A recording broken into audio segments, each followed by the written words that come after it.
Good morning, everybody. Good morning. Let's stand for the pledge, please.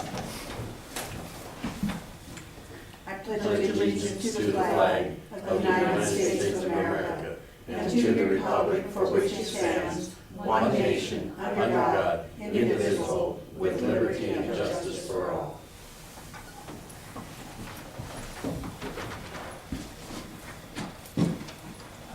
Thank you all.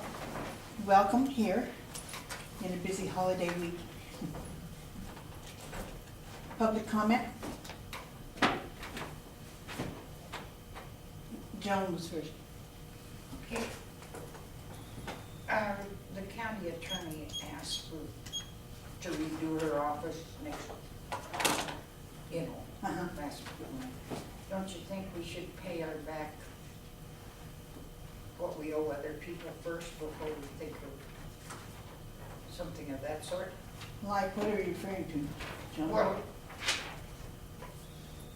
at one time, one meeting, there was something about Freeport School District. That's all been paid back. Oh, okay, I just put. Yeah, no, that's all been paid back. I wasn't following you, so that's why I had to say, well, Yeah, yeah. Great. I didn't remember hearing about being paid back, Yeah. so. Very good, thank you. John?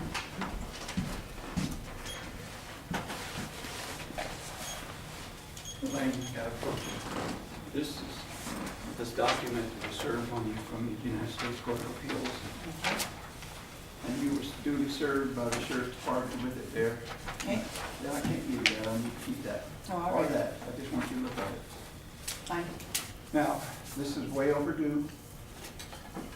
Due process of the law is you need to respond, and you haven't. I have given it to our county attorney. That She's gonna is take it. not a response. Your county attorney is state statutory, this is constitutional. You're on the wrong side of the mountains. Okay, thank you. Well, I'm not done. This is, I'm giving you another notice.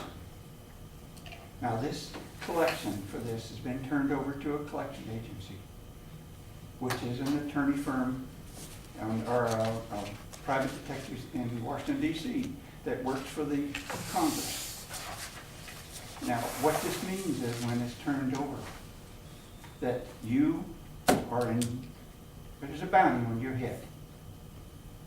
Now, I recommend you to turn yourself into the Sheriff's Department for your protection. Thank you. And if you refuse to do, it's yours. But that's what, and I've already talked to the sheriff. Okay, Now, this can't go nowhere. It's recorded, it's documented, served. The sheriff served it on you. Summons default and constitutional violations.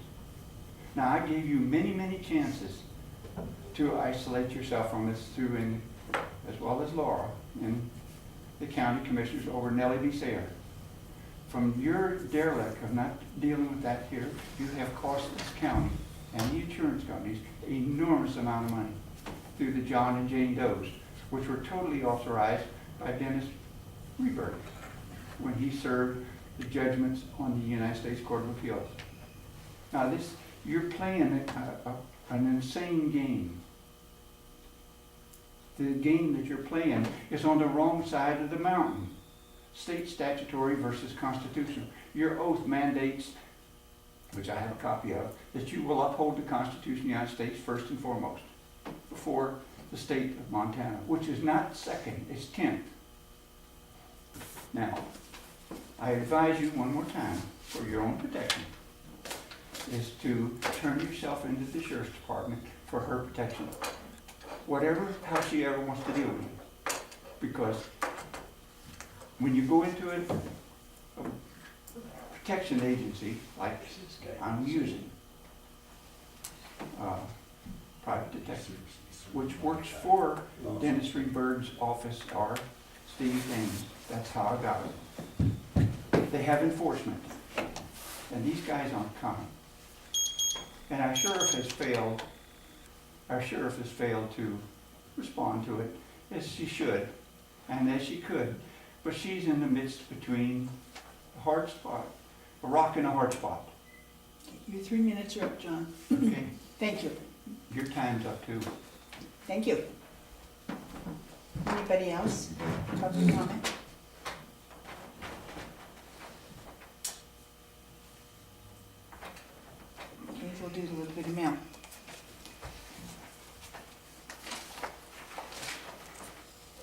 I have commission meeting minutes of December 11th. Oh, well, we approve those minutes.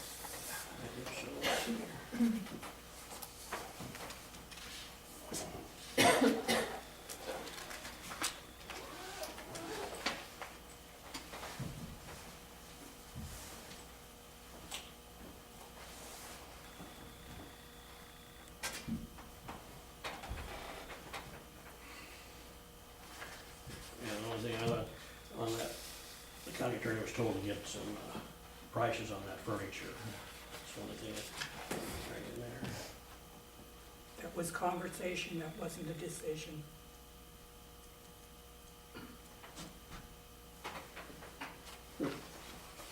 That's true. Okay. But you was advised of the. Are you seconding these? Yeah, I'll second. It's moved and seconded that the commission meeting minutes of December 11th be approved. All in favor say aye. Aye. Opposed the same. Motion carried.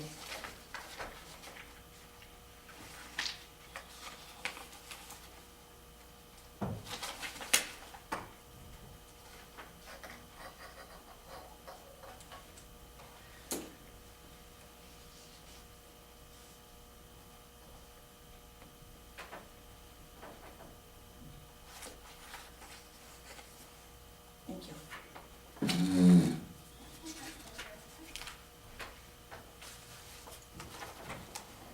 We have a letter from the Sheriff's Office, trade-in vehicle, new vehicle purchase, Broadwater County Commission. The attached certificate of title on the 1998 Ford Explorer will be traded in on a new purchase of the 2014 Ford Interceptor SUV that has been ordered through Bison Ford in Great Falls.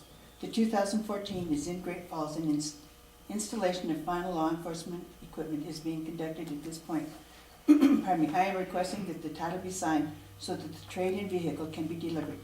Please return the signed title to the sheriff's mailbox after the title has been signed and notarized. Bison Ford is requesting that the final invoice be paid prior to delivery of the vehicle. I will forward the invoice as soon as I receive it. Thank you, Brenda Ludwig. I would entertain a motion to sign this title so that they can trade. Also move. I'll second. Moved and seconded that we sign the certificate of title on the 1998 Ford Explorer SUV. All in favor say aye. Aye. Opposed the same. Motion carried.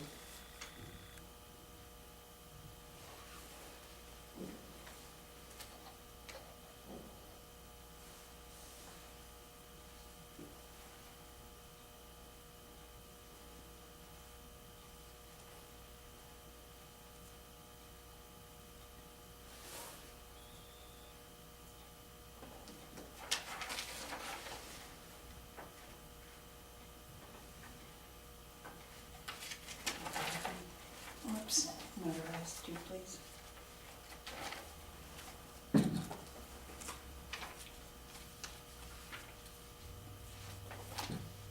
We have claims in the amount of $77,290.03.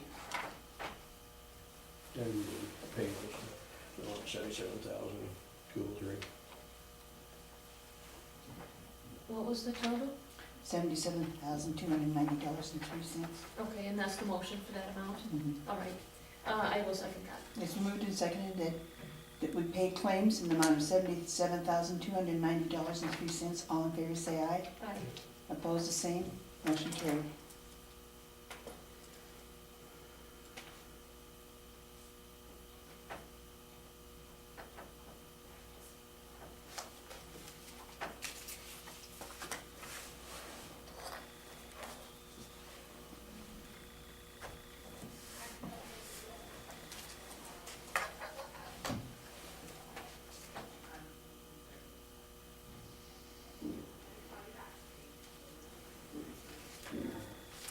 We have payroll for ending of 12/8/2013 in the amount of $137,424.82.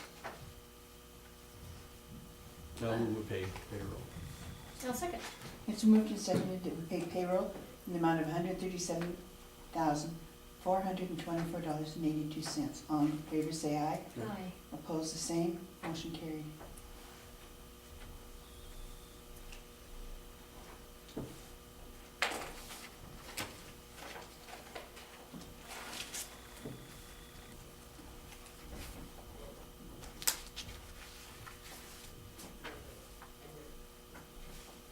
This is something that we'd already signed before.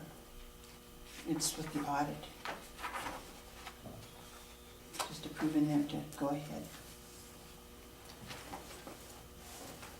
This is from Montana Department of Commerce. Dear Commissioner Gravely, 2 copies of the CDBG EAD grant contract between Montana Department of Commerce and Broadwater County are enclosed for your signature. Please sign and date both contracts. Return them to the office for the Department Director's signature. A fully executed copy will be returned to you for your records. If you have any questions or concerns, please feel free to contact me by phone at 406-841-2736 or by email with an email address. I look forward to working with Broadwater County toward the successful completion of this project. Sincerely, Deborah Damaris, Program Manager.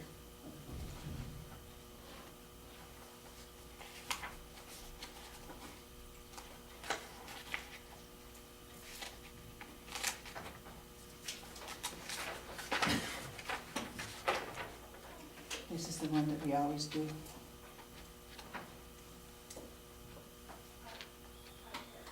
Okay. You want a motion for that? Please. I'll make a motion. Second. Moved and seconded then that we sign the Community Development Block Grant Economic Development Program Contract number MTCDBG EF 13-08. All in favor say aye. Opposed the same. Motion carried.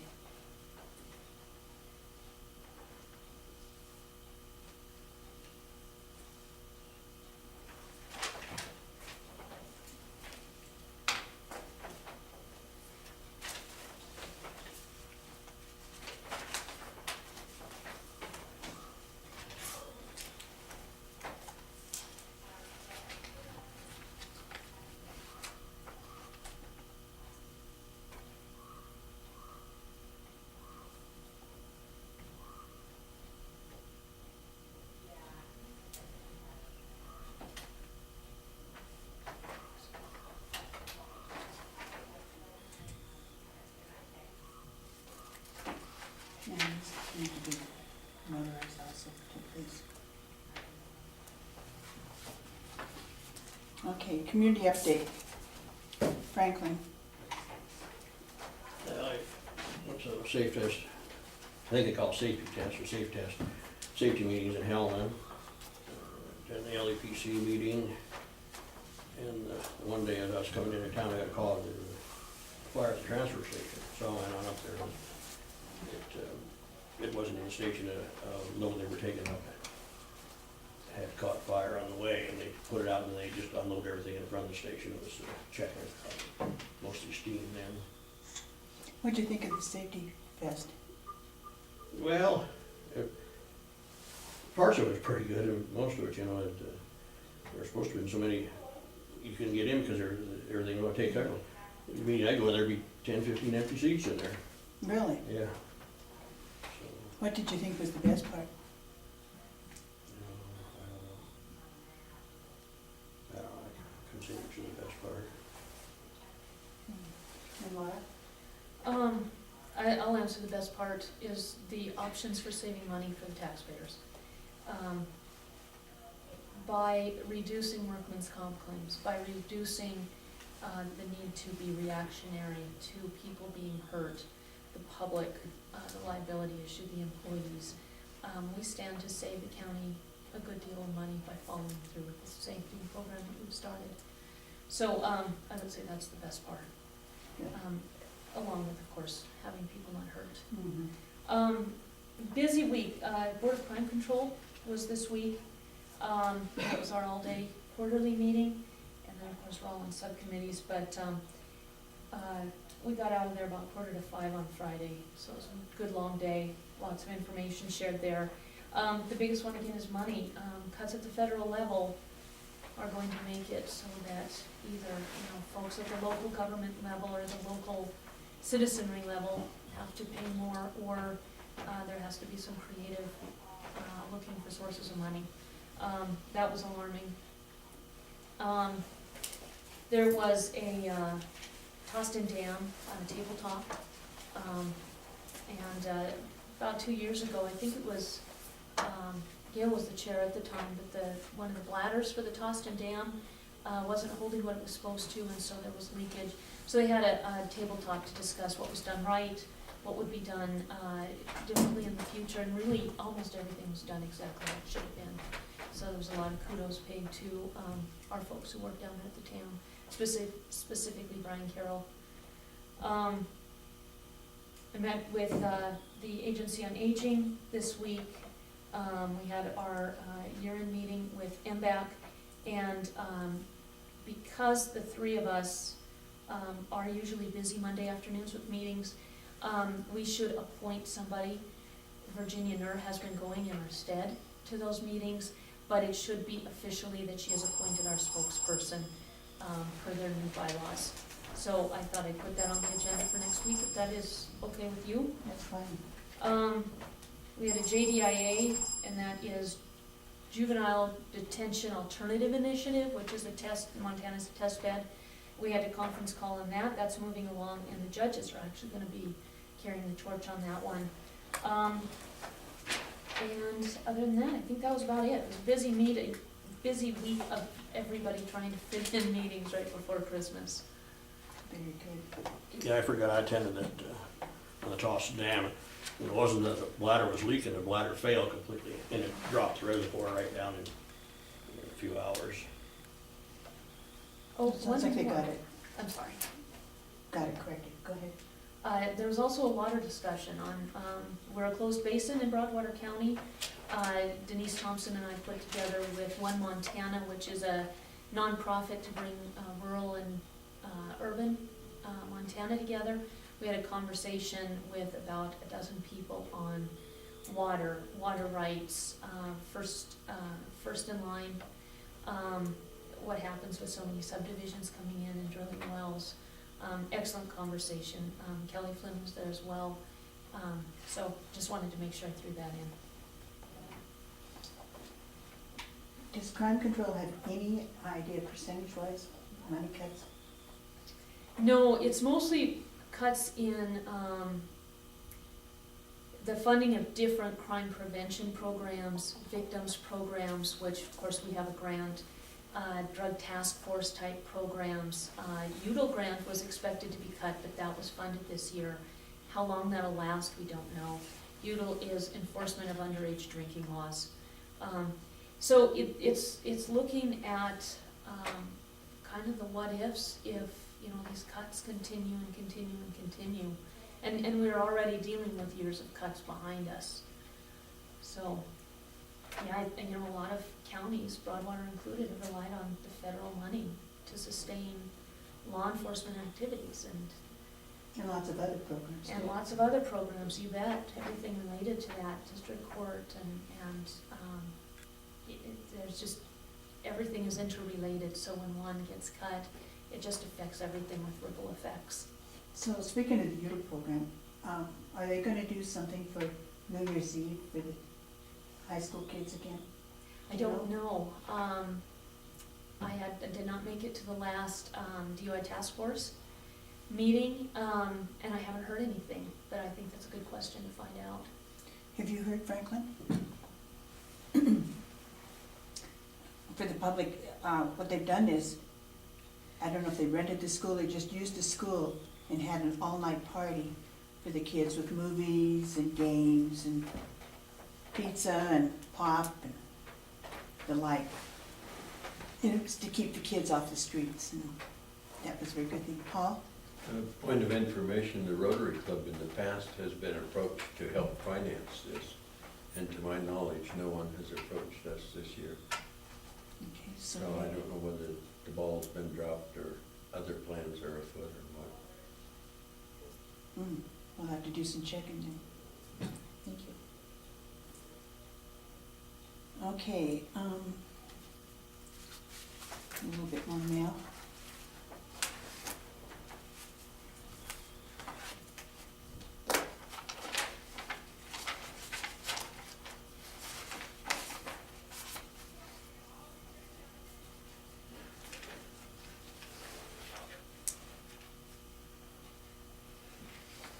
I'm not sure why this is in here. It's on the secure rural schools and I've already signed it.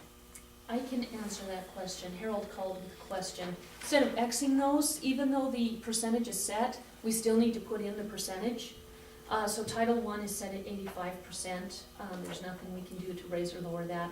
So we need to insert 85%. And then we have a choice with the remaining 15% between Title II and Title III. Title II would be RAC programs. That's the, I can't remember what RAC stands for, Advisory Council. Anyway, the first year we were involved with the RAC was like 3 years ago, and we actually got more money for programs in Broadwater County or projects than we put in for. That we could put 0 to 15% into that. Last year we did 12. Title III are the funds that we just had a public hearing on with Mike Conkey. And those are for education, that kind of thing. If we take Title III money out of it, that comes directly off of our PILT payments. And it's a dollar for dollar negative to the PILT if it is fully funded. There was a conference call also this week on PILT, and PILT is a law. It is a federal law that the Congress will allocate money to counties to pay essentially the federal government's property tax on forested lands, public lands. It's always kind of murky on how Congress decides to appropriate the money for their law. But it is a matter of law that they fund that. So right now, there's nothing that's been done with PILT. We don't know if it'll be fully funded, so we don't know what effect the Title III money would have on that. So those are what we need to decide. Do we put it all into Title II, which goes to the regional RAC? Do we do a 12-3 split like last year? Or do we put more into Title III, which is extremely limited on how it can be used, extremely convoluted. There's been a lot of counties who've made mistakes with it, and it does come directly off of our PILT payment. Thank you.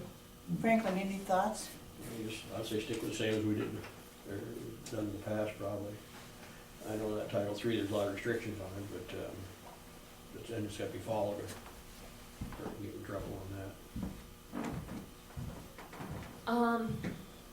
I'm fine with that. I'm almost kind of thinking about 15-0, 15 to Title II and 0 to Title III, just because we did sit on that money for so many, for 2 years.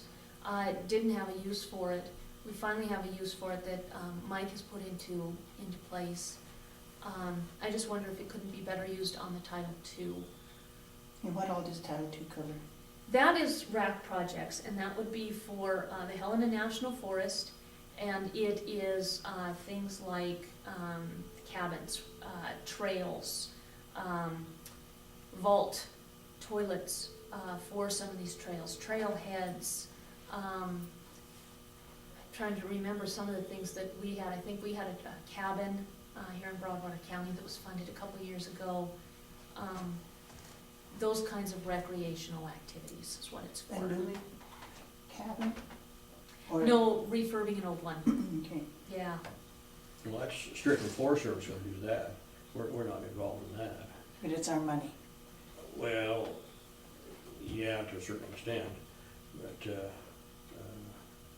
like I say, they're going to do what they want and take it the way they're going to do that on any of that. Franklin, no, that's not true. The RAC is a council that's been put together, and there are representatives from all the different counties that have land in the Helena National Forest, or the Helena National yeah, I Forest know has that, been in those yeah. counties. That council determines where that money goes. It's not, the Forest Service certainly is part of that, and Kathy Bushnell is the member on the RAC from the Forest Service specifically, but she doesn't dictate to that council what is done. That is a decision of the council, and it operates much like this commission, where we each have a vote and we each can pose arguments and ideas. So it's worked well in the past. My only thing with Title III is we didn't have a use for it for a very long time.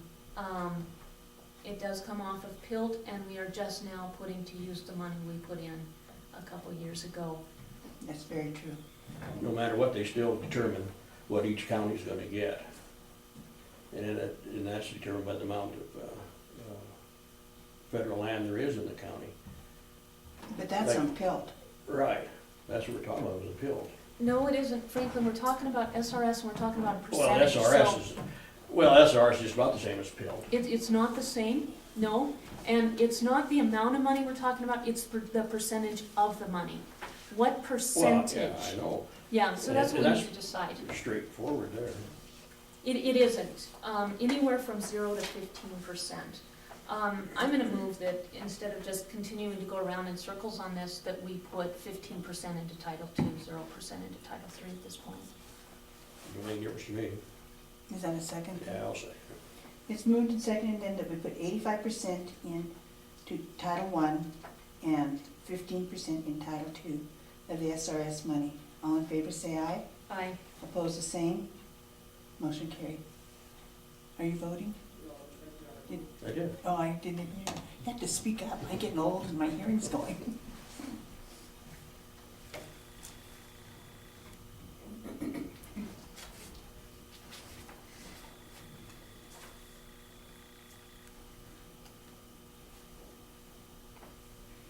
Those don't really need a vote, Elaine, those are just the response letters to the appraisals who submitted RFPs and SOQs, and they just need your signature and then to be mailed.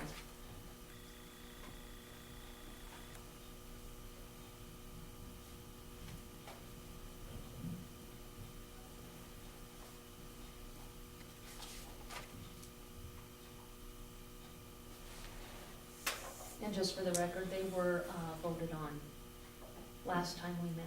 Yes, I do.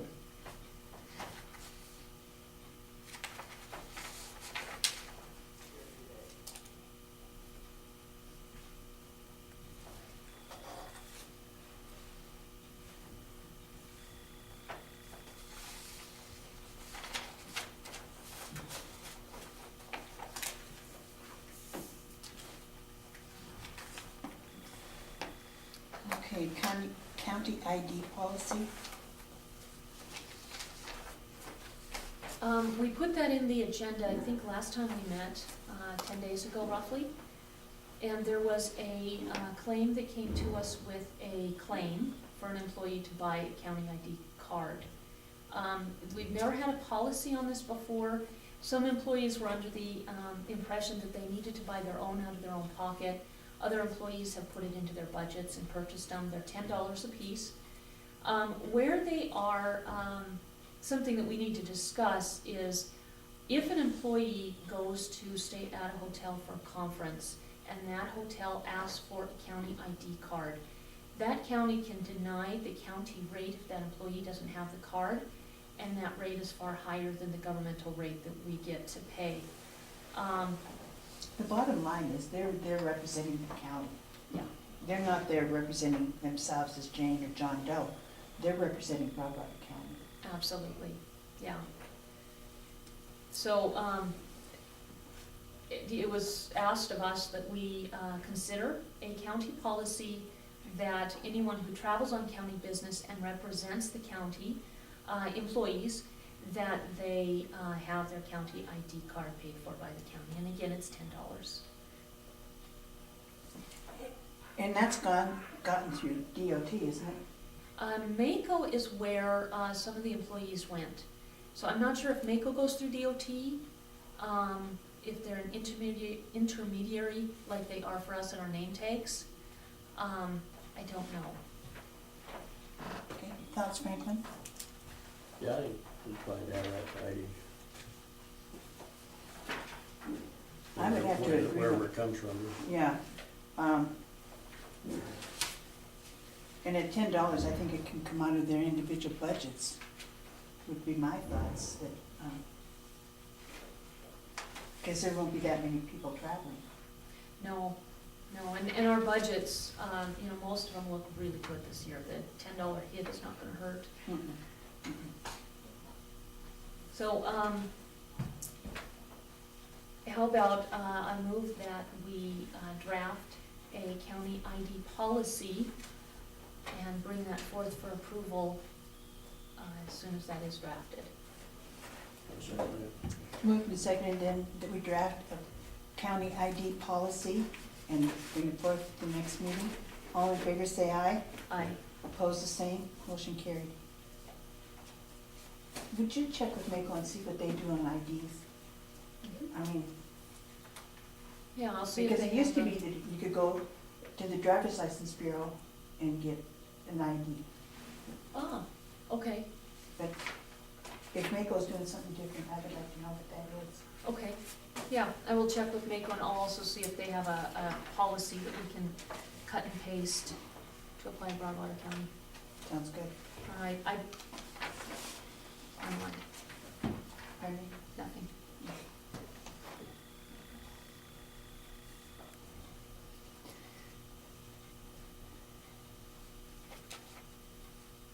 This is the supervisor's copy. Then it was sent to Mike Meyer. Dear Leonard, congratulations. I am pleased to announce that your application for building operator certification level 1 has been approved. This letter confirms your certification by the Building Operators Certification Program Administrator effective 12/12 of 2013. The Building Operator Certificate, BOC, credential is awarded to individuals who demonstrate knowledge and competency in energy efficient operation and maintenance of buildings and equipment. Coursework involves over 74 hours of classroom training, assessment, and in-facility project assignments in electrical and HVAC systems, energy conservation, codes, and indoor air quality. We commend you for your training and your project work you have completed in building operations to earn this certificate. Enclosed, please find the certificate of VOC achievement, a wallet card, and clothing lapel or patch if requested. VOC is a national program widely recognized by employees and facility professional associations across the U.S. For more information, please visit our website at www.theboc.information. Contact Teresa Squillas, VOC Program Associate, at her phone number, and also her email address if you have any further questions about the program. Once again, we congratulate on achievement of the Building Operator Certification Level 1. We wish you the best of success in your future endeavors. So that's a nice thing. I printed a copy too, and we'll ask Debbie to put that in Mike's personnel file. Very good.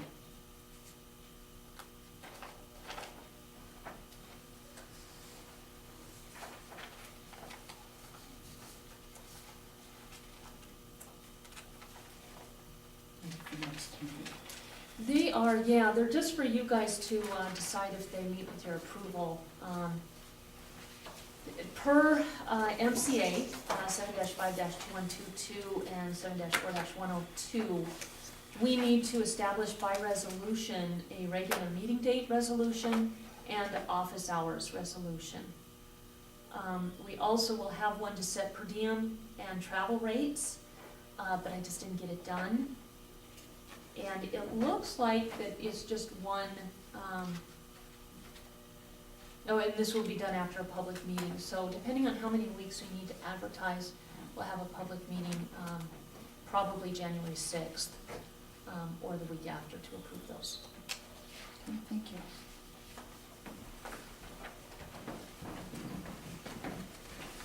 We have some Christmas cards.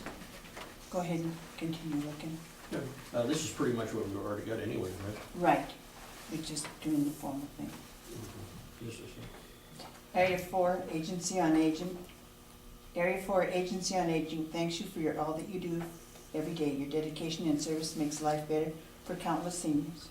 May your heart and home be filled with love and laughter now and throughout the new year.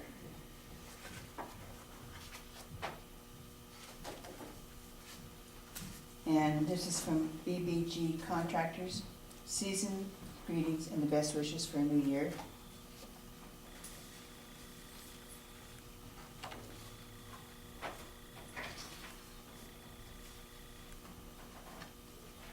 This is from the Montana Weed Control Association.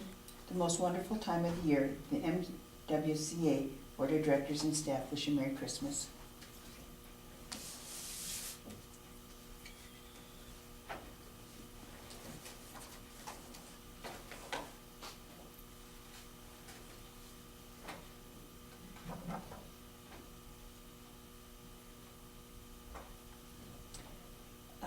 The report, this is quarterly mine employment and coal production report.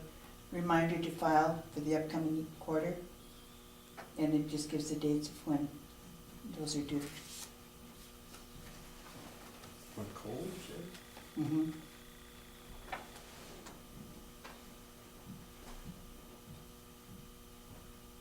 Did you guys see the report on, I don't know if this is the same one, on the mining funds that come to the counties? It was reevaluated, and we are going to get 83 cents more.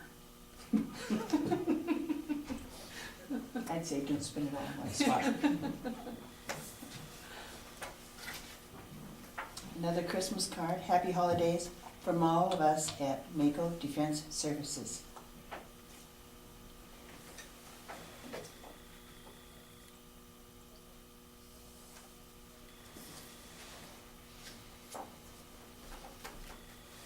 Montana Reserved Water Rights Compact Commission. In response to the governor's direction, the Montana Reserved Water Rights Compact Commission has prepared a report addressing the questions raised about the compact during the 2013 legislative session. And in response to the commission's June 4th, 2013 solicitation for additional comments, the reports, comments, and all compact documents can be viewed on the commission's website. The report will be presented at the Legislative Water Policy Interim Committee on Monday, January 6th at 2:15 in Capitol 1, room 172.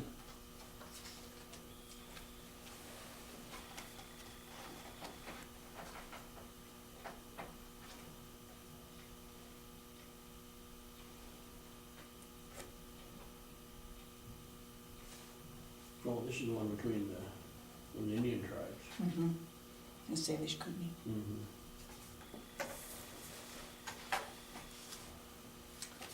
This is a really pretty card. Happy holidays. At this holiday season, our thoughts turn gracefully to those who have made our progress possible. Great Western in Virginia.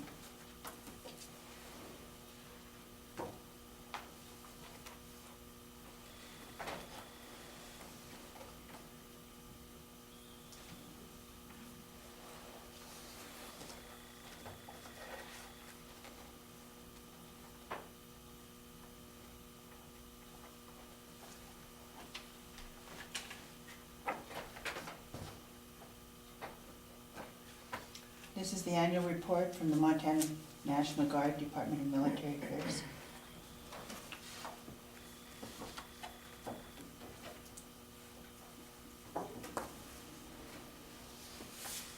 Do you want all those for the minutes?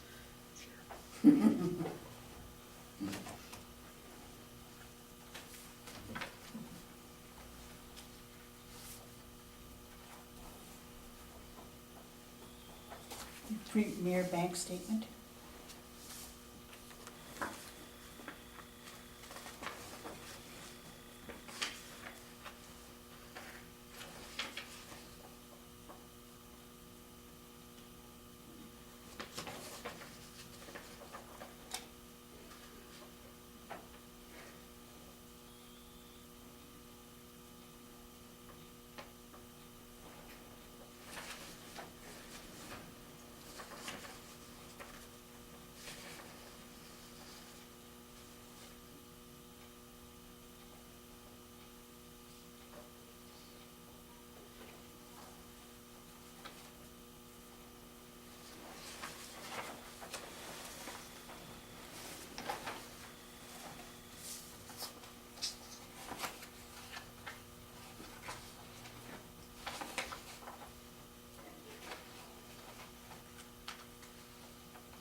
Total market value of the Premier Bank's investments is $2,785,983.86.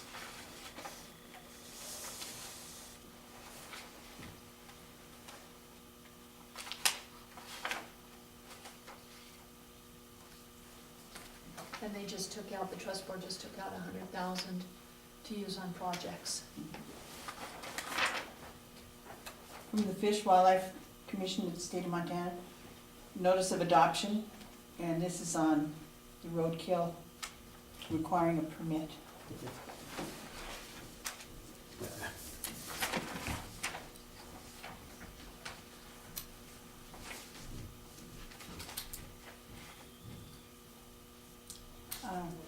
how to read and understand financial statements, an upcoming workshop.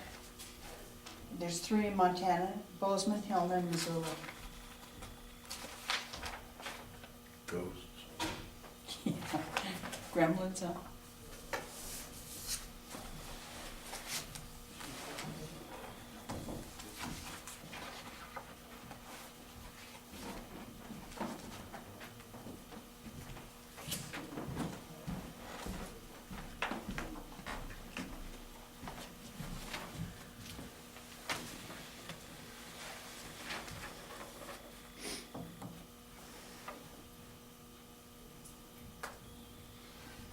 I think that would be good for Debbie to go to. Yeah, I think we should pay for her to go Okay. to her financial statements. And we do have a line item in the budget for training.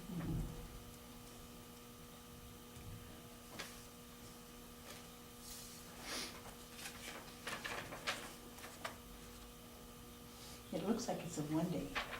That's what I was trying to figure out Yeah. here. I guess it is, it's one day, right? Yeah. Usually it's 2 or 3 days, but not this time.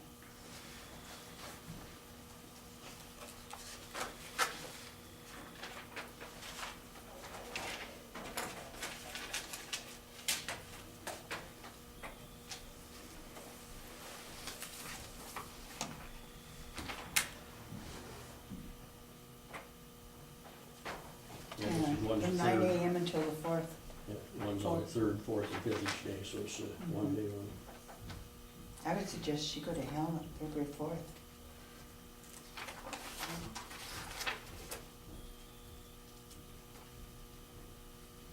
It's at the Holiday Inn downtown.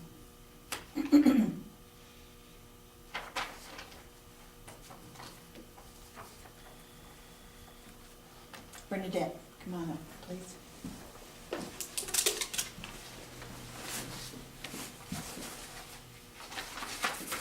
Good morning. Good morning. Morning. I have a boundary relocation for the Kim family, or the Kim brothers farming.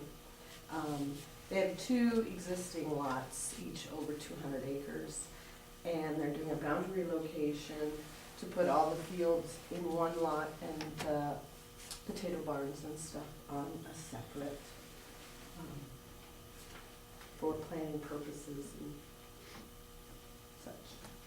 So it's just a boundary relocation. Fine, with me, as long as they met everything there, I'd make a motion to approve it, the boundary location, And we don't approve boundary relocations, we support them. support or whatever. And also, I'll second that. It's moved and seconded then that we support the Kim Brothers farming operation for a boundary relocation. All in favor, say aye. Aye. Opposed, the same. Motion carried. It seems like semantics, but that was brought, I think, by you and Nicole a couple of years ago, the need for support versus approved, so that the county isn't attached to liability. With the exemption, not the survey, because the survey is above the exempt from subdivision law.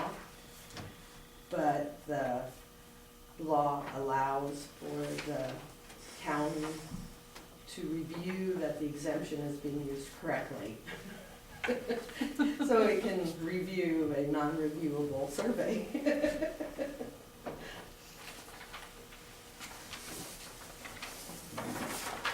Any others? Not from me today, thank you. Thank you. Merry Christmas, everyone. Thanks, and same Thank to you, you. Merry Christmas.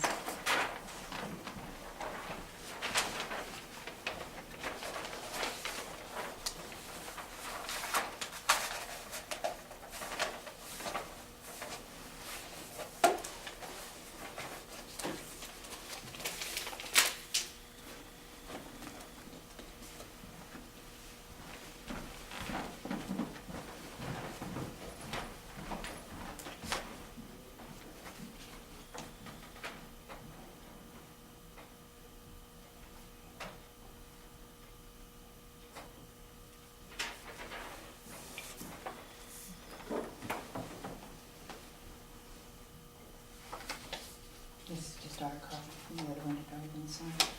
Yeah.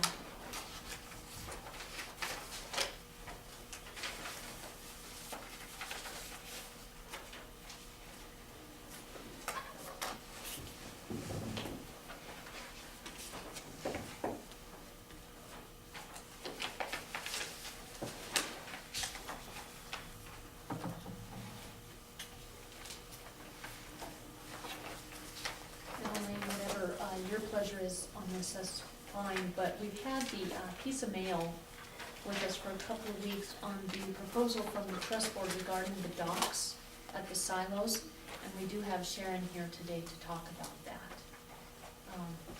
So just letting you know. Come on up, Sharon. I'm not sure, I'm sure what I'm talking about. They put together a proposal that the docks attach with this whole project 20% to go to the Parks and Right. Rec Fund. Right.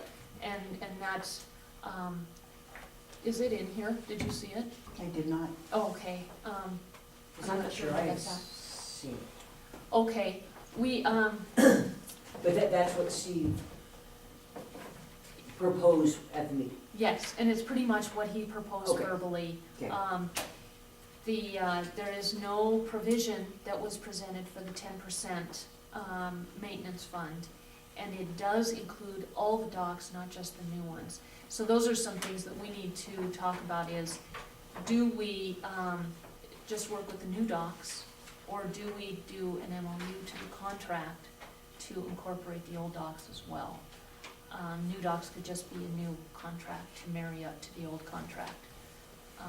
And then I also wanted to know from Sharon if that percentage was something that she could work with, since she is the one that does the hiring of people out there, the maintenance, the organizing, policing of, who's coming in when and where and parking how. So I asked Sharon to come and talk to us about that before we signed it. And it's not even here yet. It is here, It is here? was in the mail last week. It was addressed when I wasn't here, when I was on that conference call. Do you have that by chance in the minutes from last week? Or I can run downstairs and see if there's a copy. How many docks will that make for us now? It will make, Spots, I should say. it will make 32 that we have now plus 40. 20 and 20, assuming that they all go together in the configuration, and we might lose by putting, two of them by putting the two of them together, I'm not sure yet. But let's say 70-ish. 40, 20, 40, and 30, yeah. Well, with Goose Bay closing down, it looks to me like you're gonna get hit hard. I already have 17 of them leased for the season. So I better get them in there. And the other element too is the ones that are being targeted for free of charge, first come, first Yes, served. I don't know, I should report on that. It was actually Steve McCullough that came up with the idea, which I had to award him the idea award of the year. What he suggested was, you can picture the big white convenience dock down there, the one where people load and unload. What he suggested is that we take, because there probably is not room for all three of the new docks end to end. They would go out too far toward the mouth of the bay. What he suggested is that they're all, you just bolt them together. So we take half of them and put them at the end of that white dock, which would then give 8 more spaces to load and unload your boats. Because the biggest problem we have is people pulling up and then going up to get their trailer, taking up all the space down there, and that's when the fistfights break out, because everyone is saying, hurry up and go, or they're chatting, or they're talking, or, so it would relieve a lot of the pressure to have half those docks down there, then people could just pull up into them, go get their boat and trailer, and that would at least take 8 boats that were not waiting around in the 15-boat lineup coming in, so that totally was cool. Then we thought we would put the other half of the docks at the north end, the way north end, and use that for the north ramp, very, very north loop, and use that for small watercraft. That would be for canoes and kayaks and things that would otherwise clog the bay. And so that way people, if they're using small watercraft, can go down there and tie up and have a little bit more time and not have to clog up the bay. So, That makes sense. It does, it does. Makes It's a good brilliant sense. idea. It was just awesome, so. And that also then takes the third dock and it makes a very constructive use for it, and it's free. So that takes 2/3 of the docks, which will be charged for, but 1/3 of the docks that will be for the public to use without cost. And I think that's a good thing for the community also, to know that part of what the money went for from the trust and from the support from you guys partially went to 1/3 free use of it. So I thought that was a win-win situation. It is a win-win. Yeah. What does it cost to rent a dock? They rent for $10 a night, $50 a week, $200 a month, or $500 for the season. Well, that's not too bad, really. No, it's not. I think Kim's is $700 or $800 a season. So, and their docks they're fine. Our docks will be as fine. I mean, there's not really any comparison. Although, I think ours have lights, and I'm gonna try, last year it was $450 a year. This year I raised it to $5, and I'm gonna try to take some of that money and work with KIF if I can, and get some more lights on the new one, and maybe some, because there won't be any electrical on the new one, so I'm gonna have to see. Right now, for our 30 docks, there's 7 plug-ins, which is not one for each boat, but, they use extension cords and they figure it out. But it would be nice to add more, because as we have added lighting, it's become safer down there, and the chances perhaps of theft, of which, knock on wood, we have really not had. We have really not had any vandalism, I think, in 7 years since I've been there. I think we've lost 1 trolling motor. Really? And that's not bad, considering they've been full, pretty much for the last 3 years, so. So as much lighting as we can get down there, and I'll have to work with KIF. Last time, I think we just paid for materials and he volunteered the labor. He's been real good about that, Good. so we'll see. So back to this. In answer to your question, Laura, before we did that, before I would want to talk to Steve, because I looked straight at Steve and said, I will agree to this. And he said to me, for the next 10 years, and I said yes. So I would morally feel obligated if you were gonna do anything else. Steve knew that, otherwise I couldn't do that. I think I can live with that. What she's saying is, the old docks, the 32, our original agreement was that I got 90% of that. And then when I was at the trust board, in negotiating the 20% to the Park and Recreation, 10% to the sinking fund to Broadwater County for repair and maintenance, that left me with 70%. And on all the docks, which before I had 90 on the old docks. I don't know whether the 20%, how that's going to affect me. I think for the good of what was intended for these docks, if I can make it work, I can live with it. But I would only feel comfortable if Steve was involved in this before any changes were made, because I looked at him and said yes. So, And that's only fair. it is, I mean, you can't not do that, Mm. so, especially since he's the Idea of the Year award winner. Then after that, the letter to the BOR. Regarding the bathroom No, fixes? they need a letter from the commission, Oh, yes. just informing them on what's, because I had talked to Bill earlier, he'd come out and I told him, Bill, what did Bill Yes. say? And I asked him if the BOR, what we needed, he said, just write us a letter informing us on what's going on the theory that really, it isn't their water, it really isn't their land. However, they just want to be kept informed. So what he asked was a letter from the commission, just informing them, and I think probably it should say something like, the trust has agreed to buy them, we have agreed to take ownership of them, and I have agreed to get them there. Sure. And this is the time schedule, we're figuring April-ish, or, whenever we have calm water, so. And they will be put two there and, one there. And if you want, I could draw pictures or do attachments, but, that's something that they requested. And I think that's the only thing.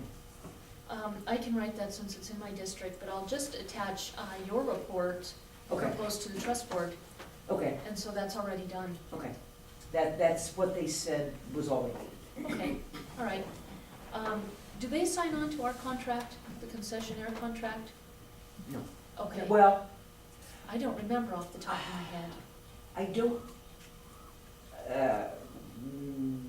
they would be attached to it legally anyway, I would think, because my contract is with you and yours is with them. Right, So I would think the flow through would probably end up, I don't know, they might want to. but they don't sign it. No, I know that, I know they don't okay. sign it. That'll be something we'll have to look at, is if we do an amendment to the contract, Mhm. for the old docks, does BOR, is that okay with them? And I'll talk with Bill and put that in the letter as well. That may require an amendment to their contract as well. I'm not Sure, sure. we'll do it as a fait accompli.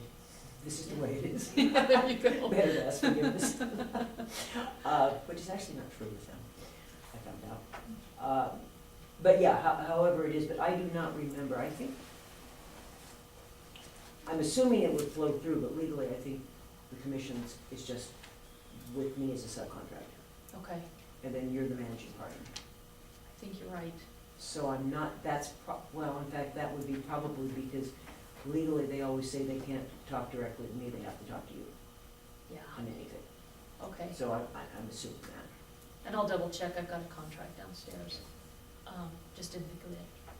So, So how long will it take you to move those Well, docks? I don't know.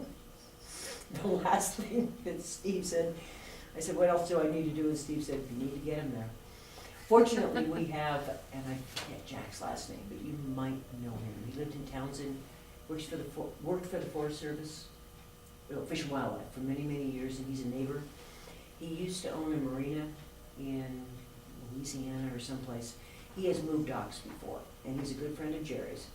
And he told me, he went over and looked at the docks after, the board approved the purchase of them. And he came back and he said, Sharon, it's not that big of a deal. Basically, you need 3 boats, they don't even need to be big, 1 to push, 2 to guide. And he will help with that process. Plus, the whole Walleye Club is volunteered. So, I'm guessing, if it takes more than a day, we're spending the night on Cemetery Island. So, I don't know, which might not be a good place to spend the night. But I'm assuming on a calm day, it's only 4 miles. So once we get rigged up and set to go, I hope a day each, or, I don't know that. I was just curious. Me too. But also Steve Salzman, I talked to him, he actually installed some docks further up the lake. And he is gonna be the one that I'm gonna hire with the money that I have raised, which is about, I think, 3,000 to 5,000 so far for the structure. Because once we get them there, there has to be a structure to put them up against and to bolt them to. But he's done this before, so his learning curve is nice and high on this. And so he's gonna help, because he can do the welding, he can do the frame building. He also has done the cement barrels and how to put them down and everything. So Steve's gonna, so we actually have people who do know what we're doing. That's a plus. Yeah, what it is. His people say, how are you gonna do it? I don't know, but we'll do it. And we will, And thank you for those people that come forth. Oh, absolutely, absolutely, and they have. They've come in and there's been nothing but support. And thank yous to the commission and to the trust board for all those that actually know how it came about. And at some point, I'll talk to both papers and make sure that everyone gets proper thanks. Because a lot of people just think that I bought them, which of course I didn't. And so I want there to be proper acknowledgement to the trust and to you guys and to everybody else who's gonna get together to make this work. Very good. So, and hopefully, we'll get when those things get moved, I plan to contact the IR, and I have a friend with a small plane, and so we can get some news and some good publicity from it. Good. on the paper and maybe complains and who knows. So probably April? As soon as we get ice off and a calm day. Because I've rented those as of May 1st, so I have my own personal deadline that I have to have them installed by. Because there'll be people with boats by May 1st. Oh, they will. As soon as they can get them in, they put them in. Well, good luck to you with your project. That's what Steve said. Good luck with that, is what he said. So thank you. I will keep you informed, and hopefully it'd be nice to have, actually, when we get them over there, it'd be fun to have some sort of a fun ceremony. Have the commission out there and just make it fun. You know, Yes. bottles of champagne, I don't know, I hope the docks, but it would be fun to do something and have maybe the trust board out there also Absolutely. and make it a special thing. So, And it is. it is, it Yeah. is. I mean, something that is a continuing growth for that area, I think is important to everybody. Mhm. So we'll plan on it. We'll make it a party. Good. Sounds good. Keep us informed. I will, I will. So is that all you needed from me? Yep. Okay. So you'll do the letter, Yes, and I will send you a copy so you Okay. can see it. Okay. And yeah, I'll get that done. well, Merry Christmas to you all. And Merry thank you Christmas. very much. Next. I think Scott is. Yeah. Come on in, Scott. Is Virginia coming?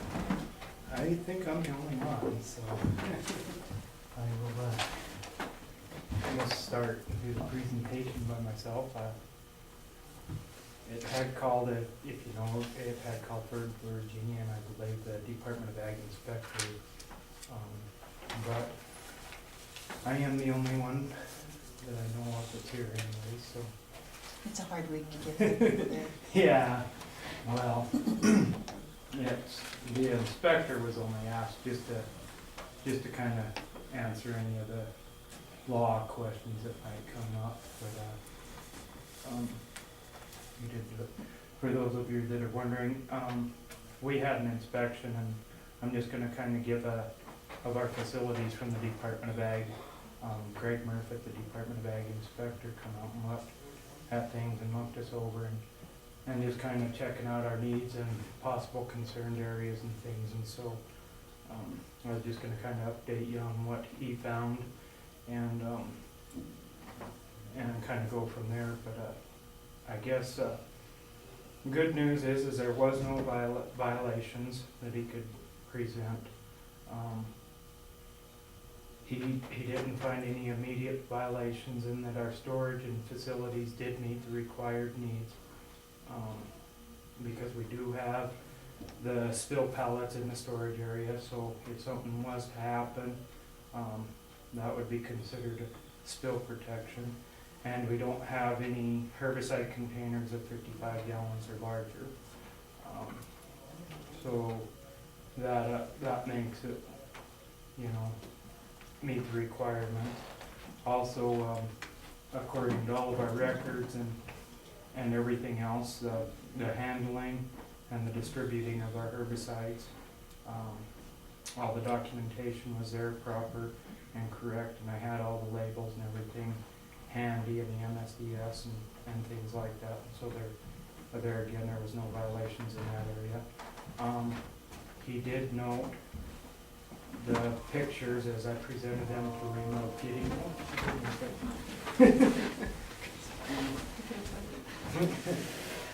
I did show him the pictures of the herbicides that were brought into the courthouse or delivered to the courthouse. He did let me know that if we had not have put them into the office or had not taken care of them that way, that would have and could have been a major violation. He said that if that ever happens again, that I am to notify him immediately, and he would come and do an on-site inspection right then and there and determine whether it is our responsibility or the handler's responsibility or how it would come. But that violation would be $1,500 minimum. And I wasn't sure exactly clear whether that was $1,500 per container or $1,500 total. But he said the pictures, you know, were hard to determine whether it'd be a $1,500 total or a container.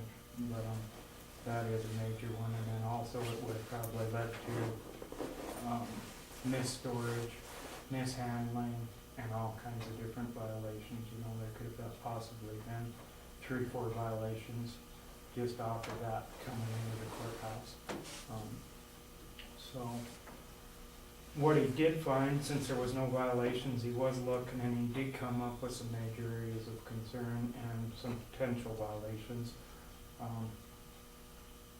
The main ones were kind of like what we have been expressing is worker protection safety, public safety, and environmental safety issues.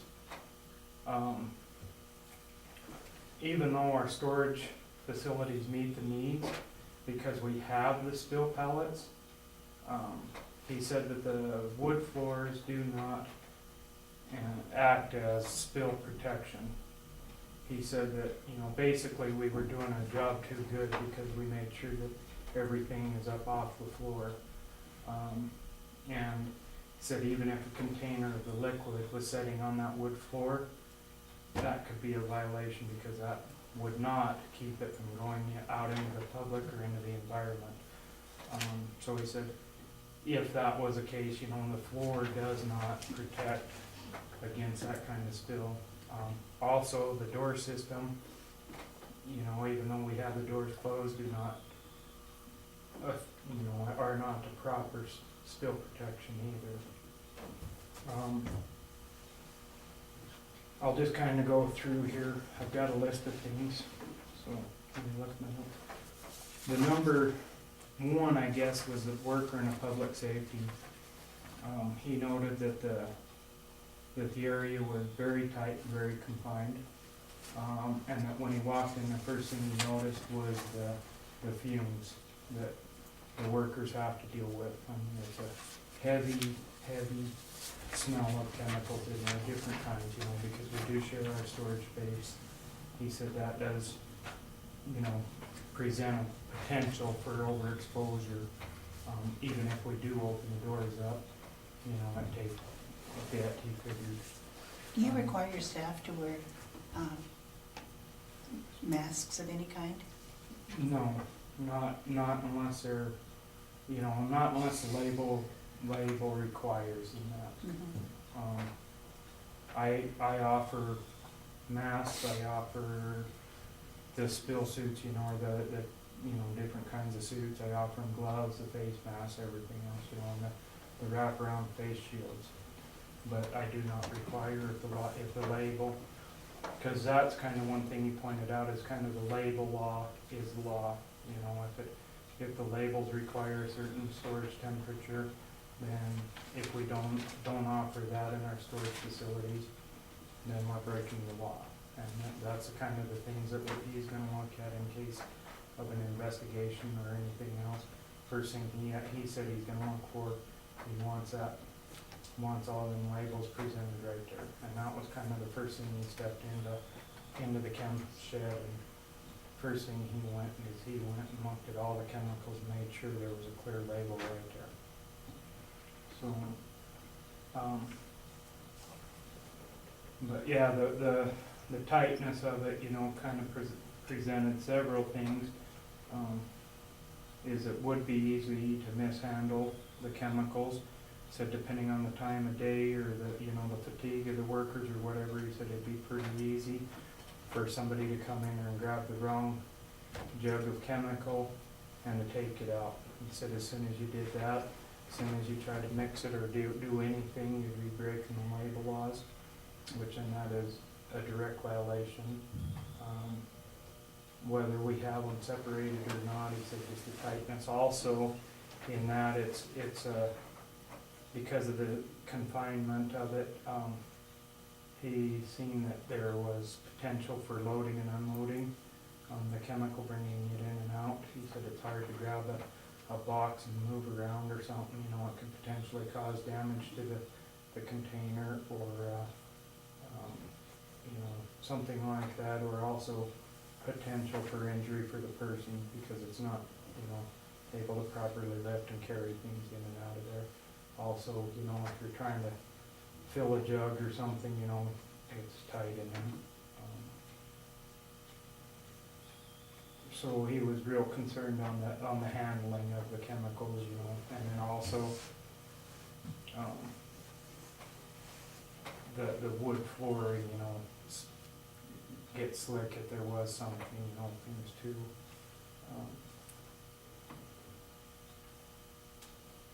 I think that's kind of the main notes that I have there. And then your second point up there. Oh, yeah, okay. He also noted that even though we do carry the eye wash and, you know, the little containers of eye wash, and we do offer, you know, with our pickups, we do offer the like 2.5 gallon clean water deal. He said still, he says that technically says yes for a cleanup area, but we have nowhere that if we do end up using that, say if it's, you know, say we accidentally, you know, slip and that spill gets all over us, we have nowhere to properly clean up. And the only place that we would have that would qualify for that is if we pulled it in onto a cement pad somewhere, and then we're still responsible for removing that portion of the spill up. Otherwise, you know, if it's not handled properly, it's gonna go into the soil, and that would constitute as a spill hazard. And so there could be violations in that also. And so that's kinda falls under the worker environmental safety, you know, is that, you know, even though we've got the eye wash stations, it's still, that's a real gray area of whether it's a proper cleaning facility or not, you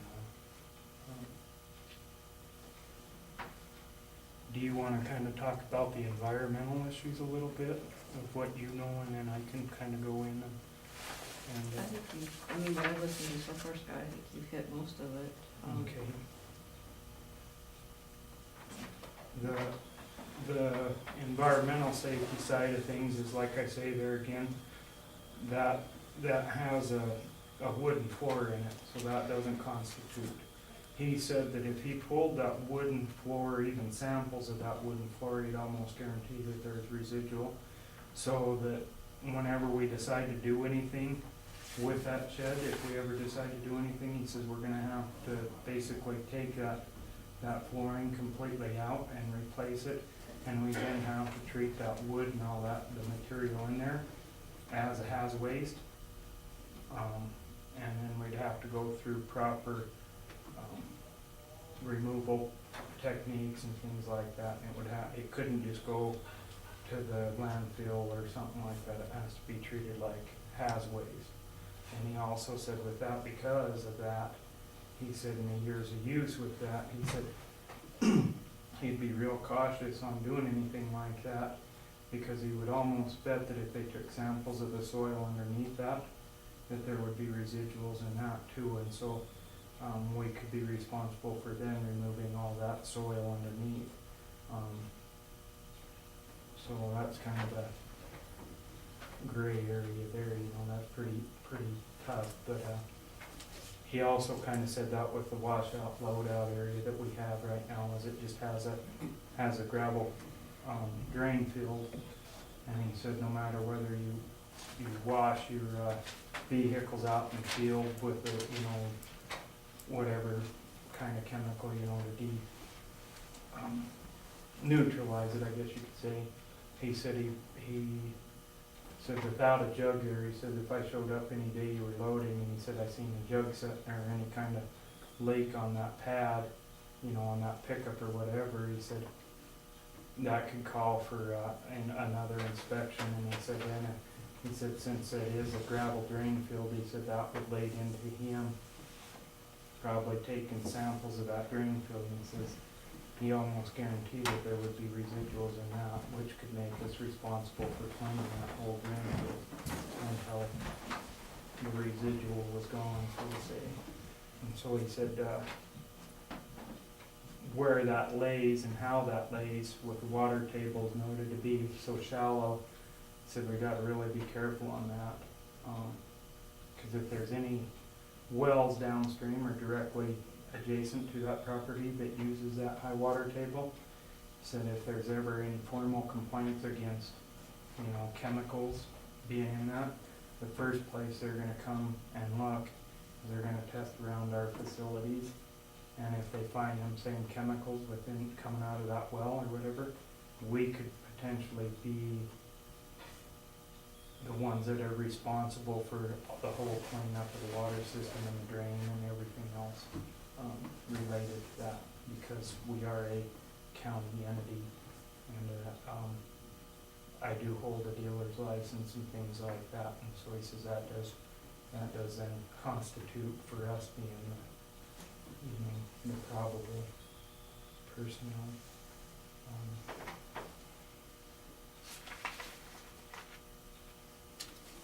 So, when we, I guess that kind of, the gravel like that, he kind of forewarned us and told us that, because of the gravel base and the high water tables in this area and things, said you want to watch that and stay away from, if we do build any other facilities or anything like that, he says you want to stay away from any kind of gravel flooring.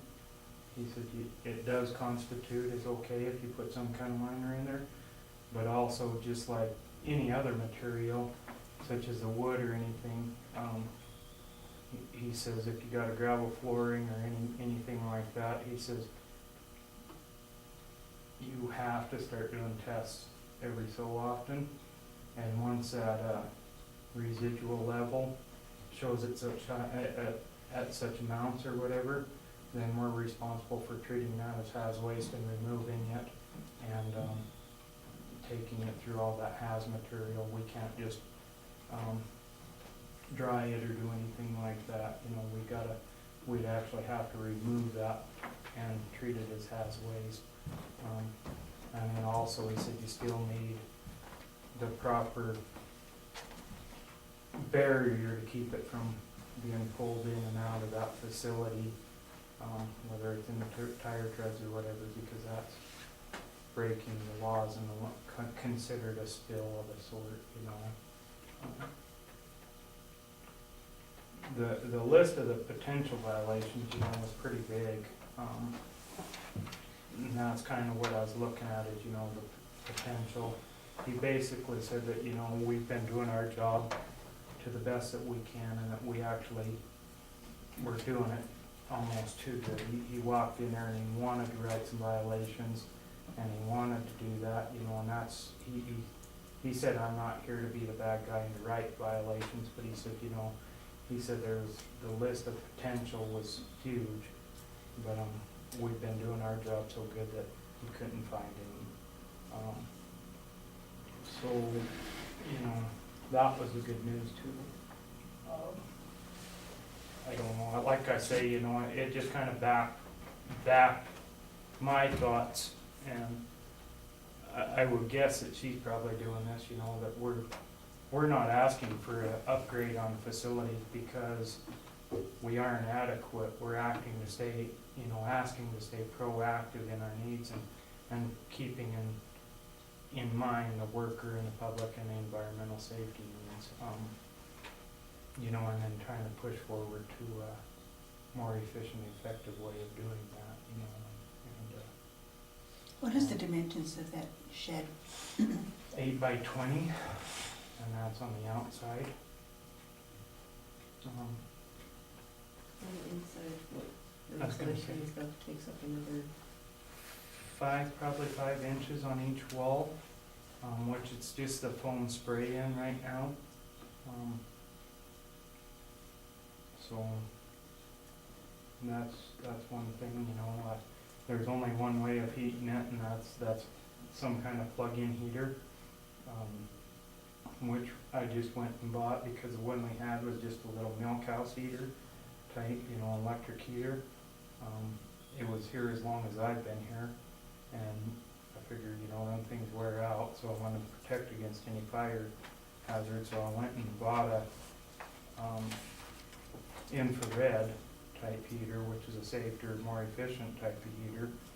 But even that kinda throws in some safety issues, because where do you store it, how do you store it, so that it's not in a way that it's not, up against anything, but,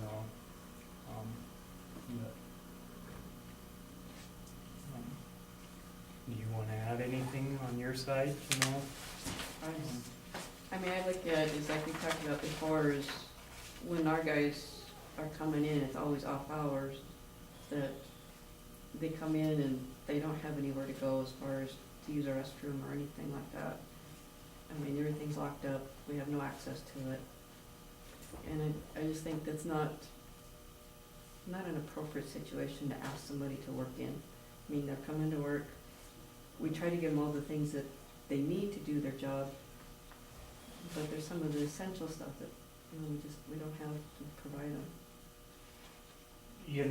That's one thing I didn't make note of too, is like that cleanup and stuff like that too. He mentioned, a lot of facilities are going to, providing their workers with coveralls and things like that, but in doing that, they also are providing them a way to keep their clothes clean and stored, so that they're not putting their own clothes in risk and everything else. And then they have baskets that they can put their dirty coveralls in, and then at the end of the day or whatever, throw in a wash of, a load of materials. We don't have that right now. So basically, I do offer coveralls for me and my sprayers, and I know she does. But basically, we either have to take them to the public facility, to wash our clothes, or take them home and put them in our washer dryers, which kind of throws a risk out there too, of a little bit of exposure to, whoever uses that washer and dryer.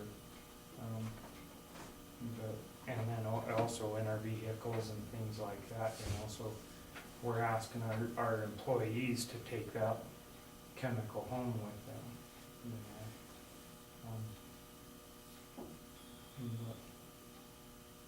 but that's, I did present to him kind of our thoughts and stuff on our new facilities, and what we were kind of talking about is associating, kind of a locker room, shower room, washout, loadout station, and a storage shed and things like that all in one, and he actually really liked the idea and thought it was great.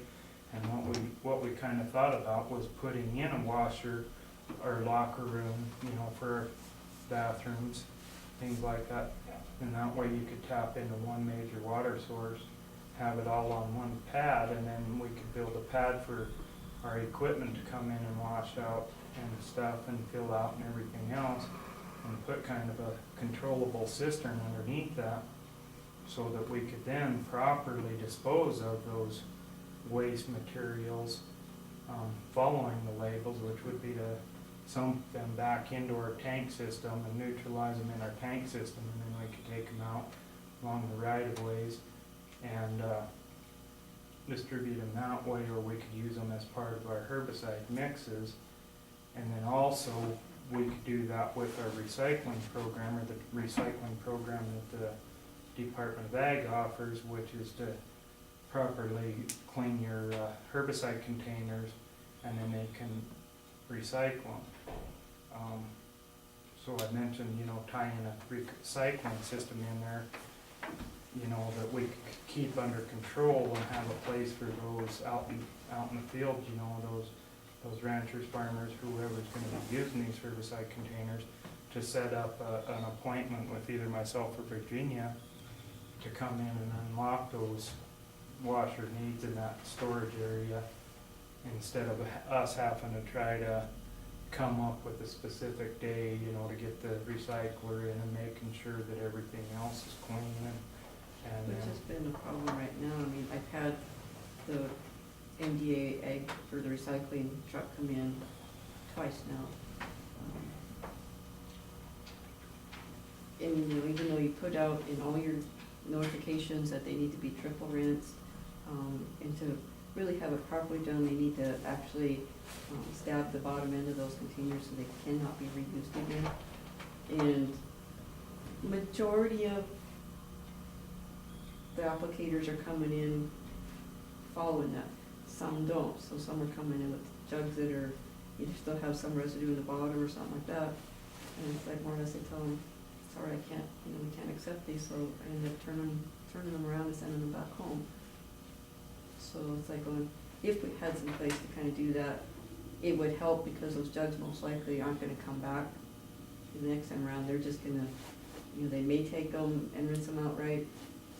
They may just go store them back behind the shop somewhere, you know, I don't know for sure. So we try to control that, you know, to tell guys, here's a method for you. So if you wanna collect your containers, bring them in. I tried to have the guy come in 3 times a year if we could, but I just haven't had enough people come in those times to really get him here to do it. And it's not like he's coming from Helena. I mean, when he brings the truck, he tries to send a route because he's coming from Grass Range. So it's not that I can just call him over here for, you know, 5 or 10 people, with maybe 100 jugs at the most. It just doesn't make it worth his time. well, and that's it, you know, too, and that would fall under the proper disposal, you know. Right now, the only way that I know to properly clean and dispose of my herbicides is hook up to the hose. I've got one of them poker deals and you just sit there and you jab.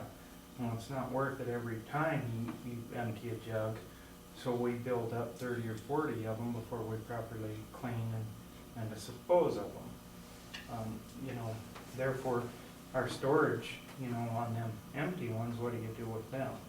That could potentially lead to violations too, but Well, it's not only that, there's a storage, like, so we It's- don't have enough we don't indoor have space, enough. so Yeah, if you try to tie them all together, you're hoping that the wind don't come up to where you can secure them somewhere and they don't mhm. go off on you, so. And, you know, and it'd be good, you know, they've got drum systems out there, that have their own water source and they have kind of a spout that sticks up, that the material goes back into like a 55-gallon drum.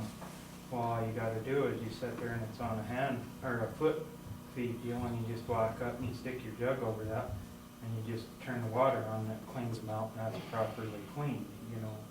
Then you can take that jug and throw it right into a, you know, some kind of container, you know, and then it's ready to go.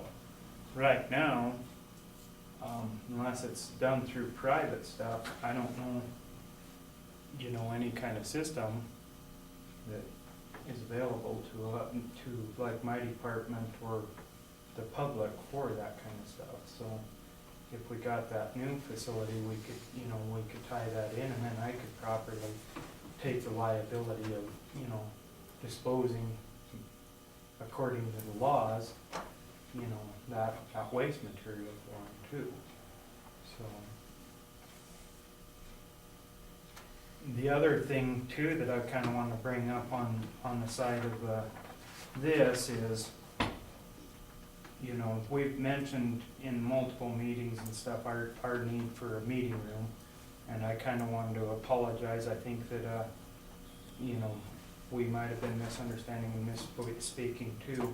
Part of my job and part of her job is you know, running our board meetings and stuff, but it's also, if you look under our job descriptions and other things, we're also responsible for doing educational programs on keeping the public up to date on the handling of chemicals and multiple things, and that's what we mean when we're talking meeting rooms. We're not talking, you know, just a place for our boards and stuff. We're talking an educational facility, you know, with the proper projectors and things like that, so that we can hold these educational meetings and things like that. You know, so we can keep the public up to date on changes in labels, or, you know, I think part of hers is keeping the applicator's license and things like that. So there are any questions regarding the law and storage and facilities, according to the Department of Ag, let you know. The inspector said he would be more than glad to take phone calls and answer any questions he can. He had previously scheduled plans, so he couldn't make it today to be here to do that. Any questions or? I'd like to have a copy of that. Can I have this one here? Yeah, you can. Them are just my notes, just kind of what I took the notes off of, and then I transferred them in there, so that I could kind of remember what he said and how he said it, so they're a little rough and stuff. And you got it on the computer, obviously. I do, yeah. Would you email it to us? Sure. Okay, or if not, I'll send it to you, I'll start with your email. Until my printer's got a little bit of a problem with it, but. And then if you just shoot me a copy electronically, that would be fine. Okay. Anything else? Lane, before you close out, I need to make a comment on something that personally affects me and what Scott's just talking about. Because I'm personally a victim of herbicides, pesticides, damaging not only my health, but more than that about it, and O3. And you all know about that. But I need to make a comment about this because Scott and I had a one-on-one conversation the other day down in the basement about spraying around my place. That the spraying of these herbicides, pesticides, have a common problem that he's discussing right there today. Don't say the word. There is a particular vapor gas that's produced from pesticides mixed with water. Very minute, but it's accumulative, and it's styrene gas, whether you know it or not. And if you're in doubts of what I'm telling you the truth, contact any pharmaceutical or pharmacist, and they'll tell you what water and pesticides mixed does.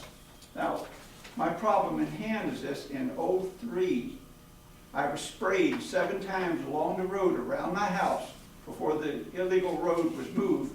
At one time with a helicopter by Ron Geip, sprayed directly on me in a circle in my driveway, put me in the hospital, caused me to have pneumonia, heart problems, damn near killed me. So I have a genuine complaint. Now I asked Scott, what can we do to avoid this? Because I have another common problem. I got 3 coulees that runs right into my place from north Indian Creek Road. The 3 coulees that runs down there right up through and past my house to the east and the west, which is accumulative because these vapors settle, they don't rise. That's part of all of the herbicides.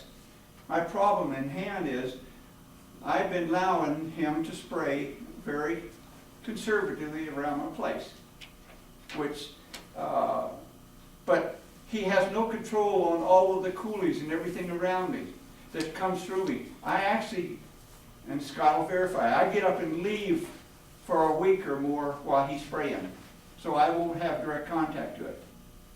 All right? But there's no control on everything else. Scott tells me I can't control what everybody else does or what kind of herbicides they use. He uses a special one that seems, according to, is better. It dissipates quicker, but it still produces the same amount of gas. Okay, this is what he's dealing with in storage. It's very dangerous. You all know what styrene gas is. Now, one step further, if somebody wanted to do something